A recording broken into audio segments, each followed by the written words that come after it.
Hello everyone, how are you? Welcome back.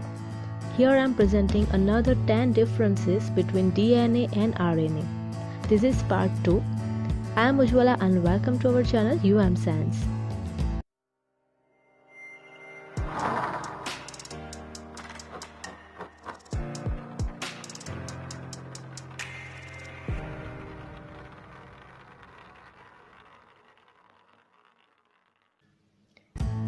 Here, if you are new over our channel, please subscribe and click the bell icon so you will get the information and notification in your notification bar.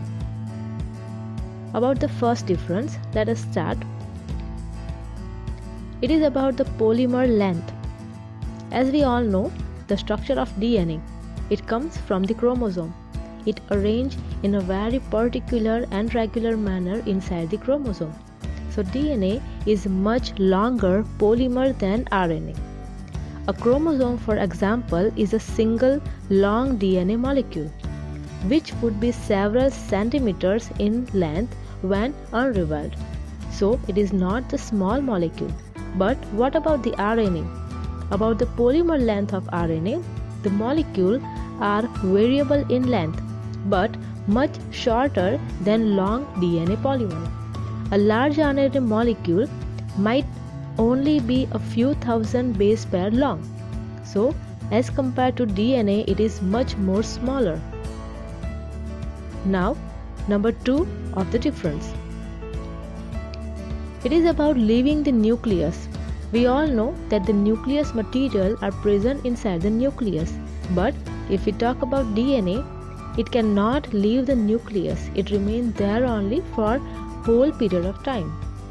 But if we talk about RNA, it leaves the nucleus in form of majorly mRNA.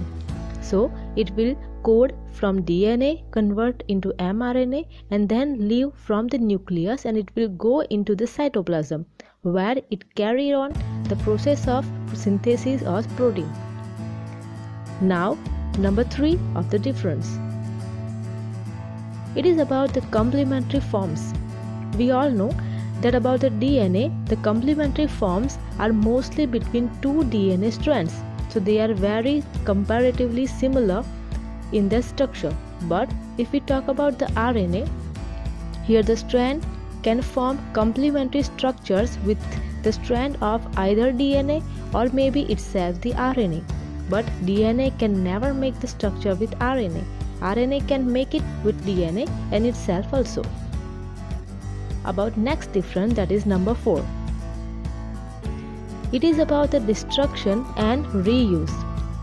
If we talk about the DNA, it is completely protected by the body, that is, the body destroys enzymes that cleave DNA.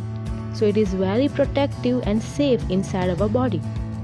But let us talk about RNA. The RNA strands are continuously made, broken down and reused, because as per its requirement to code for a protein, they need to break again and again, and it will remodify again. Now about number 5. It is about the hydrolyzing enzyme. It means to break the strand of DNA or RNA. So if we talk about DNA, it is DNase to hydrolyze or to break the DNA molecule. But for RNA, it is known as RNase enzyme to hydrolyze it. Next number is number 6. It is about its function. We all know what DNA does and what RNA. So the DNA working for the storing genetic information. So it will store the information which work for our characteristic. It directs the protein synthesis because DNA forms RNA and from RNA protein can be formed. So ultimately protein comes from DNA. It determines the genetic coding which codes for a particular feature and characteristic in human body, as well as directly responsible for metabolic activities, evolution, heredity and differentiation. So DNA is a major part over here.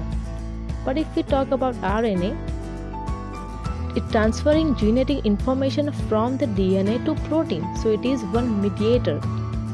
Here it is also carrying it outside the nucleus. So it leaves the nucleus and in the cytoplasm it will form RNA to protein, and it also translating it to the protein structure, which will further work for our body characteristic.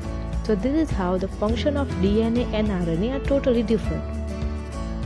Now about number 7.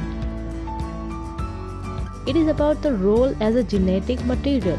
As we all know, this both DNA and RNA is a genetic material, but the DNA in all organisms other than the certain viruses, whether it is human body or the animal body, it is present in majority of bacteria also.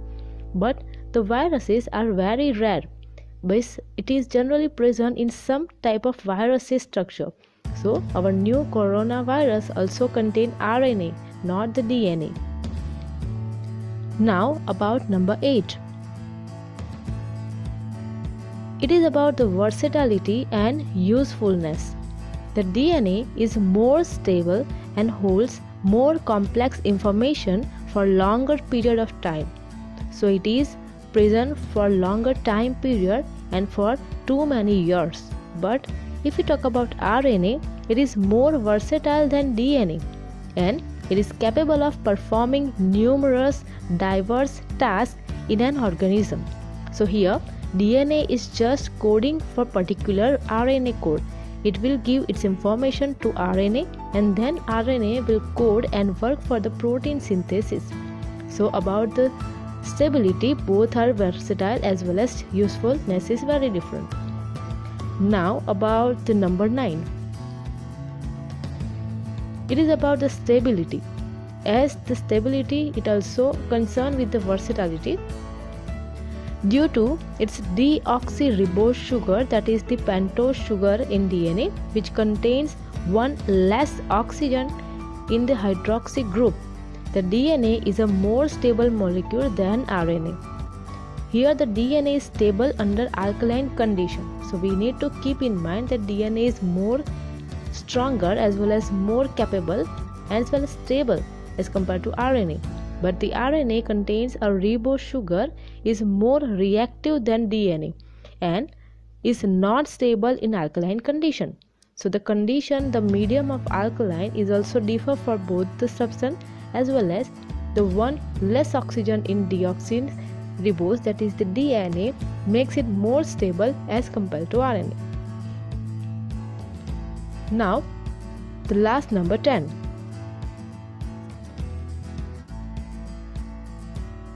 It is about the most important, that is the sensitivity. Here about the ultraviolet sensitivity, that is UV light. In case of DNA, it is vulnerable to damage by ultraviolet light. So it will get easily damaged by the UV radiation. Not only UV, we should add that X-ray as well as gamma ray will also affect DNA at most. And in RNA, it is more resistant to damage from UV light than DNA. So about the sensitivity, RNA ranks up and DNA is just vulnerable in this condition. So this is how the 10 difference between DNA and RNA works. Thank you for watching and keep supporting. Thank you very much.